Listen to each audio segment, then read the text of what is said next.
and welcome back to another Listen to Rosie episode. If you're new here, welcome. This episode is going to be more of like a chat with you guys. I want to talk about something that's happened more in my life. It's about more of like routines, reflections, and like little rituals that like help me start my day. And maybe you'll find something here that sparks a shift in your mornings too. Who knows? But let's dive into it. A while back, my therapist asked me what would the life of the Rosie who, quote unquote, made it look like.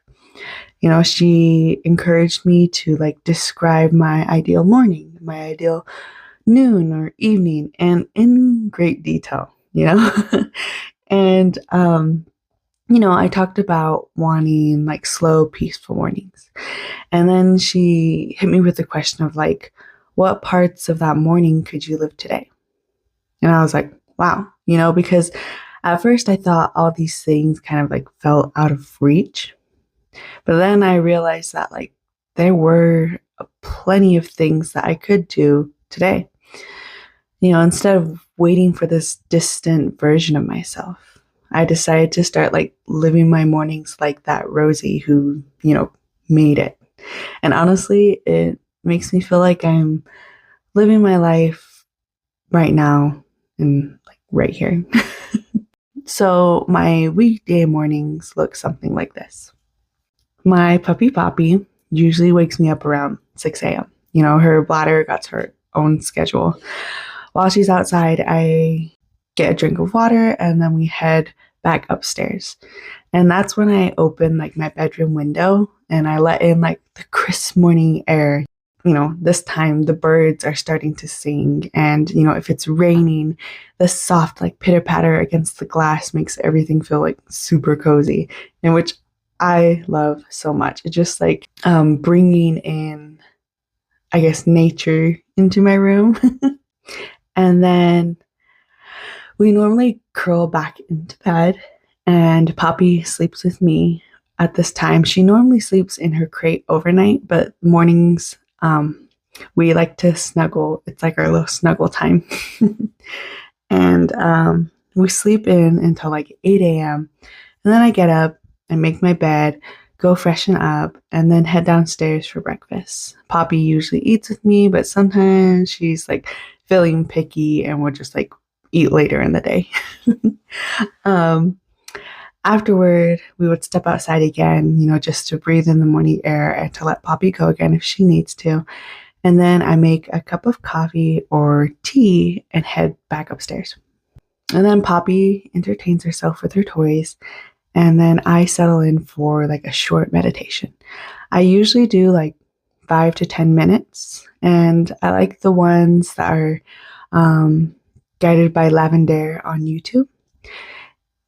And, I've been talking about meditation for years now, but they never really like stuck with me because, probably because I was doing it for like the wrong reasons. I used to want to be that girl who meditates, the calm, collected, effortlessly in tune with herself. But now I do it because it makes me feel good. I tried meditating like right after I woke up, which I just fell back to sleep when I did those. And I also tried to do like 30-minute sessions, which really felt like a chore to me and like a waste of time, But now I do something that works for me, I give myself grace when my mind wanders. I don't force myself to feel super calm afterward. Instead, I aim for this neutral feeling, this neutral place where I could like make decisions from a clear, steady mindset. So I recently learned about something called the core effect, which is like a natural spectrum of emotions that we experience. Going from angry to calm or like sad to joyful isn't like an instant thing. It's more of like a gradual shift that moves through different emotional states. Yeah, sometimes that shift could be faster than others, but it's still a shift through those different emotions. And that's why meditation isn't about forcing yourself to be perfectly zen. It's about moving yourself to a closer place where emotions can be manageable and felt. It's like a journey. It's helping you go through these things. So yeah, it really changed my idea of meditation. And now it feels more grounding to me because it's what works with my routine. It's short. Sometimes it's longer if I have time. And if it's nice sometimes when I feel like I'm getting in this really nice energy. Sometimes Poppy like comes up and sits on my lap, and I was like, wow, this is amazing. This is like my life.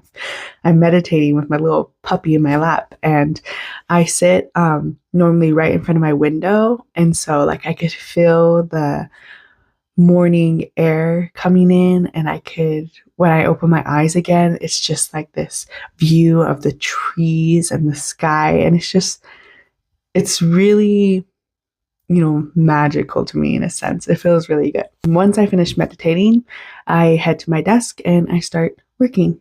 And, Poppy knows the routine. She usually hops onto my bed and takes naps while I settle in. And that's normally how my weekdays mornings unfold. Now listen, my therapist also asked me to picture what an unproductive morning would look like. Eye-opener to me because truthfully, I won't be at my best every day as much as I wish I would be.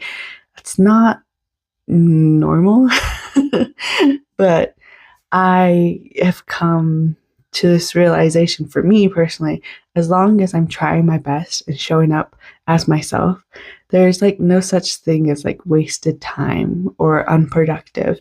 And so some mornings may look different, but that's the heart of my routine usually stays the same. I also watched a video recently that talked about creating different menus for routines. Instead of sticking to one rigid schedule, which never works for me really, you have like different options based on your energy and circumstances. Yes, so this idea really resonated with me because, as I said, life always shifts constantly, and there are different ways where, having different ways where I can meet myself where I am each day feels more like a sustainable, the ultimate form of like self-care. So this kind of brings me to like the symbolism of my routine. I realize that my mornings include several meaningful elements like, the tea, the fresh air, the meditation, and the time with Poppy. Each of these contribute to one of my values of peace. I really value peace, and that's what this morning brings me. A sustainable sense of tranquility. None of these activities are rushed. I dedicate time with Poppy. I take moments for myself. I let the tea seep, and I allow meditation to truly slow my pace because sometimes when I get going, I could get going. While these routines, while my routine may shift and change, peace always remains at its core. And these, more than anything, this routine has shifted my mindset.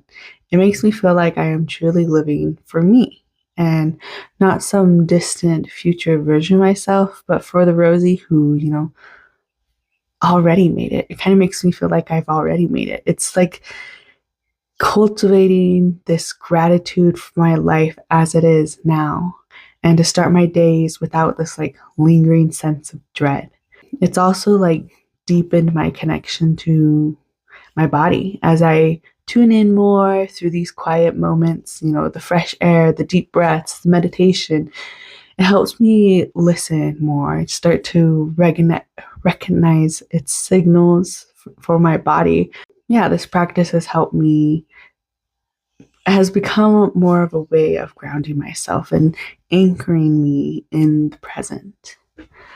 And like I mentioned before, life isn't static. Some mornings may feel effortlessly. Sometimes I sleep in, or there's like other chaotic stuff, or sometimes I just feel off, That brings me to that idea of creating menus for your routines, different versions of my morning, depending on my mood and energy. I have options. Sometimes I do that full ritual, more of my ideal day, where I follow my routine step by step. But then there's like the more gentle version where I have like low energy, but still functional. Like maybe I crave more ease yeah, instead of skipping my routine entirely, I just simplify it. Maybe I swap out the coffee for more of a tea that takes a shorter steep, or I shorten my meditation to just some short breaths. I give myself structure, but in a way that still feels supportive instead of overwhelming. Or it could be the bare minimum. It could be, on the tough days, I just strip down my routine to the essentials. I just freshen up and get ready, take puppy out, and do one thing that helps me feel settled. And maybe that's just opening the window for fresh air. No pressure to complete everything, just enough to remind myself that I can reset and start again. Having these options help me meet myself where I am instead of forcing this ideal morning that doesn't match my energy. Some days I need that full experience. Other days I need grace. And I feel like that's the key of knowing all those versions of my morning still support me. And none of them define my worth or productivity. It's funny how I'm talking about change because this has been my routine lately, at least for maybe a month and a half. But next week, my routine is actually going to change because my work schedule is going to change. So again, I feel like peace is definitely still going to be the core of it. And I'm excited to see what the change would be like. And back to this idea of routines. I used to think that I had to like wait for this feeling that I had made it for these mornings to actually happen, but now I, have chose to do those routines today. And it made me realize that the presence of this gratitude or of this peace isn't distant goals. They are choices I can make today. And you know what the best part is? You can too. Your version definitely might look different. It might be shorter, it might be longer, and it might be like entirely unique to you. But whatever it is, let it be something that truly works for you.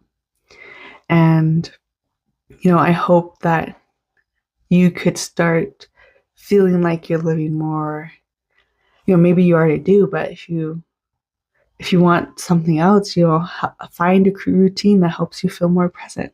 Anyway, that's what I've learned so far, at least for my mornings. The rest of the day, I'm still figuring out. Again, it's pretty open, being flexible and going with the flow of things. I want to thank you for being here and taking time to listen. I hope you could find or have this routine that feels right for you in whatever way you need. So have a good day or good night wherever you are, and I'll see you in the next one. Bye.